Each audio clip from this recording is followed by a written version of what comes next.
Mikel Arteta can celebrate success over Manchester United again. It's a hugely chastening afternoon for Ruben Amorim at Manchester United. Ball in that asks questions of Onana, he had it, he lost it, and Jorginho Ruter pounces. A win for Newcastle United over Manchester United. And Manchester United are behind by 3 goals to 1. We are being the worst team, maybe, in history of Manchester United. And I know that you want headlines, but I'm saying that because...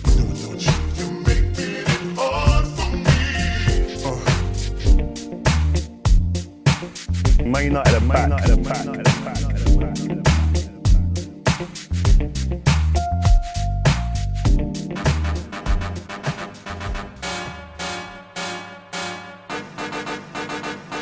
You're all about to witness a monumental throwdown.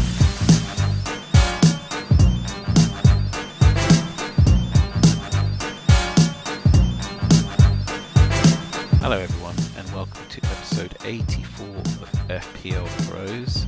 It's been more than a year since our last episode, but you don't want me to bore you with why that is. So we're back anyway, and it's just going to be me, Kojo, today. So as you can imagine, we're looking at Gameweek 22 and looking to Gameweek 23. And yep, let's just get right into it. You're all about to witness a monumental throwdown. Also, quickly, people might wonder why we've got Manchester United Banter in the cold open and why we always have Manchester United in the cold open. The reason for that is that this stuff just writes itself, basically. We're always up for Manchester United banter. It never seems to die. It's gold. That's what it is. I've invited plenty of Manchester United FPL managers onto this pod who come in, give some balance to this. So whenever you're ready to come on, Man U fans, and let us know where we're going wrong, then you're welcome to. But until then, you know, it's like a gold mine. Seriously, what a time to be alive. You're all about to witness a monumental throwdown. Anyway, let's have a look at my Game Week 22 score. And what can I say except I am having a stinker of a season. I'm currently at something like 2.3 million overall rank. And so I don't think I'm going to be winning FPL this season somehow. And I'm probably just going to aim to finish inside the top 1 million. It's not much of a target, but it's one that's very dear to my heart because I'm not the best manager in the world, but I've never finished outside of the top 1 million all the time I've been playing this. So to keep that record is at least something. If you can do better than that, let's see. So I finished on 51 points, which was enough for a green arrow, but not a massive one by any means. And I brought in Chris Wood. I didn't have the balls to captain him, but he was my highest scoring player. I did captain Mo Salah, and even though he only got 3 points, he did better than Isaac, who got 2, and Palmer, who also got 2, who were the other 2 main captains. Although I guess some people still had Haaland and would have captained him, and I think he got 6 points, so they would have got 12 out of that. But we won't worry about that. Hardly anybody owns Haaland at this point because Man City are not reliable at the moment. Then we have Trent Alexander with 11, Munoz with 6, Semenyo with 5, and just blanks from everybody else. Utter stinker of a season, but this game week wasn't so bad. And at least I'm not at 3 million rank anymore. Haha. Okay. You're all about to witness a monumental throwdown. Right. This is not going to be massively long, as you can imagine, because it's just me. One thing I think is worth giving my thoughts on is the title race this season. Obviously, nobody predicted, let's be honest, nobody predicted that Liverpool would be doing this well at the beginning of the season. We all thought it was going to be Man City and Arsenal between those two again. Arsenal, I think they're still up there, but the fact that they're missing Saka is a big deal for them. Okay, the thing is, I love Saka. I think he's a fantastic player. His set-piece delivery is incredible, and the way he attacks is also incredible. And I think it's time to face facts. He's an incredibly important part of the Arsenal team.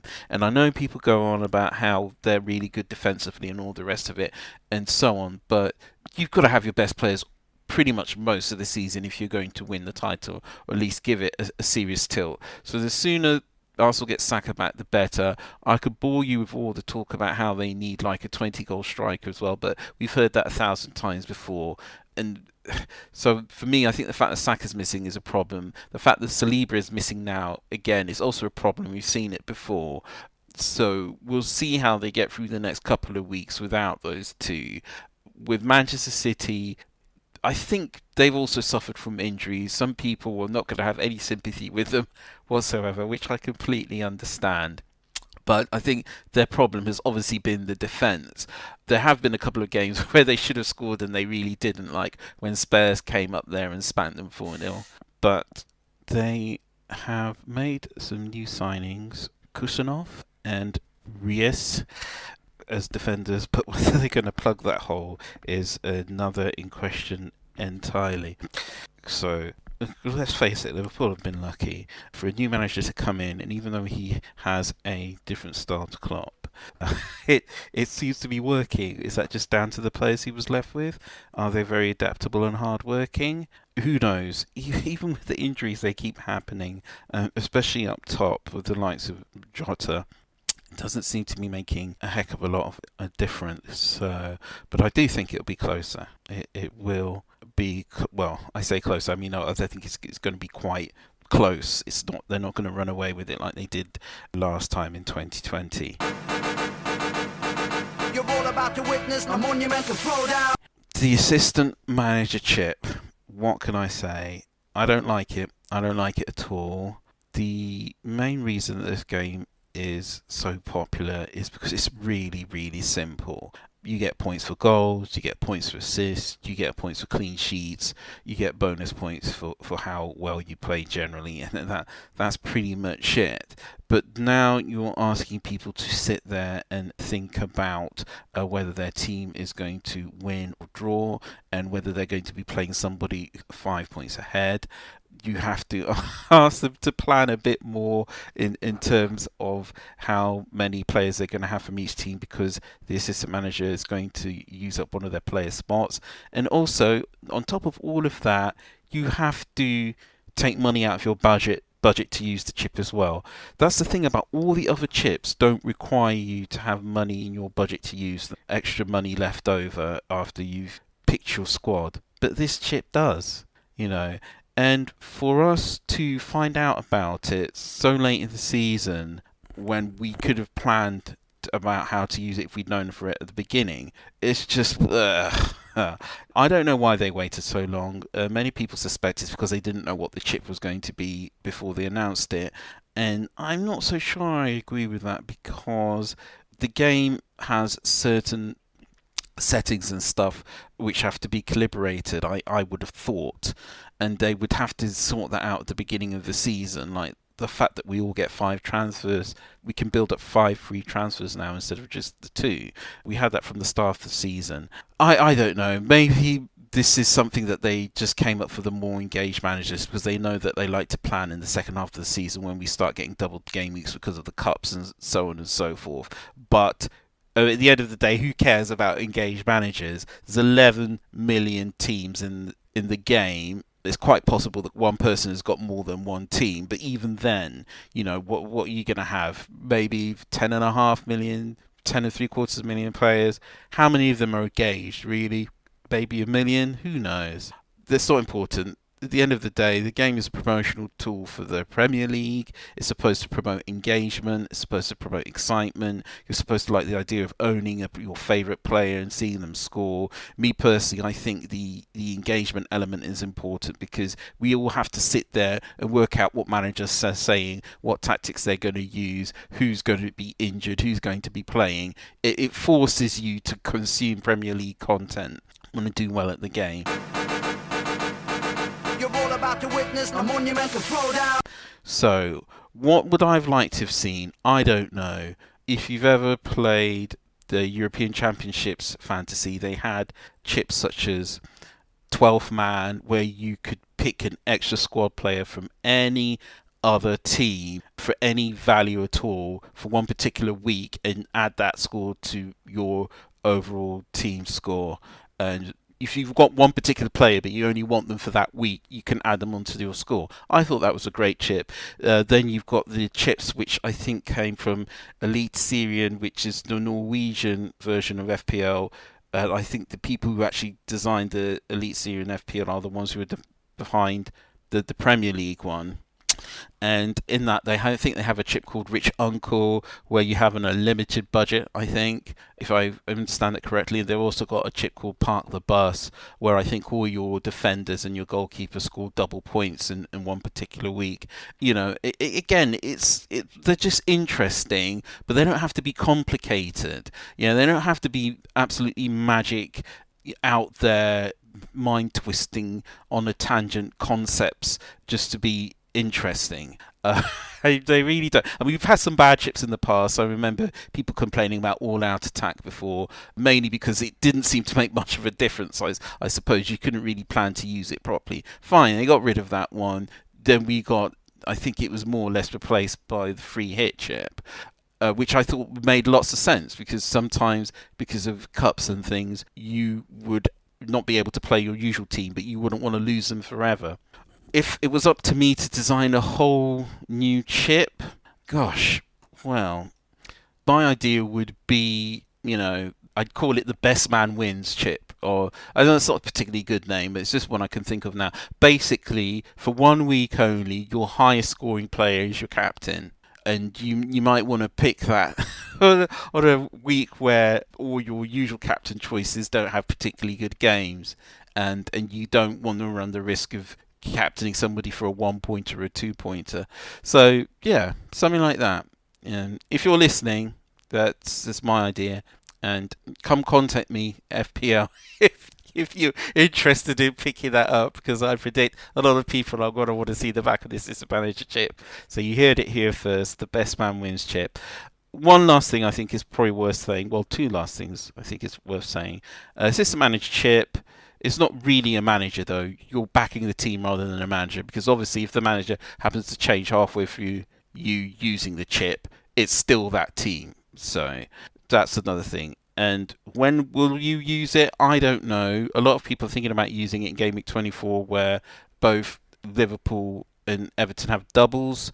I am probably going to save it for a span of 3 game weeks where there's doubles involved, and I'm just going to play it safe. A lot of people are going to try and target the whole playing a team 5 places above you, but my answer to that is, why risk it? You don't risk it with the captaincy. You don't risk it when you play your triple captainship. You don't, necessarily take risks with your free hit chip either. Why are you suddenly going to take risks? If you're the kind of manager who likes to take risks, then by all means go ahead and do it. But the people who do well in this game, apart from the amount of luck it takes, are when you just make the best predictions. And the best predictions are the better teams beat the weaker teams. The better players score more points than the weaker players. You could just to have like a one-off result. It's very, very difficult, and even though it's worth that much more, you might end up with nothing. So you won't see me take any crazy risks with this chip, mainly because I think I probably want to just get it over and done with. I mean, it's just too much to think about how likely a team which is 5 places below their opponent is going to win. Generally speaking, at least at this stage of the season, there's not much chance of that happening. It's much more likely to happen at the beginning of the season, isn't it? Maybe that's why they didn't give us the chip until now. You're all about to witness a monumental throwdown. What are my picks for Game Week 23? Okay, I think Son is worth a look. Solanke's out for Spurs. Even though Richarlison's back, he's only just coming back, and even though I like him as a player, he's not the greatest FPL asset, let's face it. I mean, he works hard for his team, but he's not exactly explosive, and he rarely plays 90 minutes.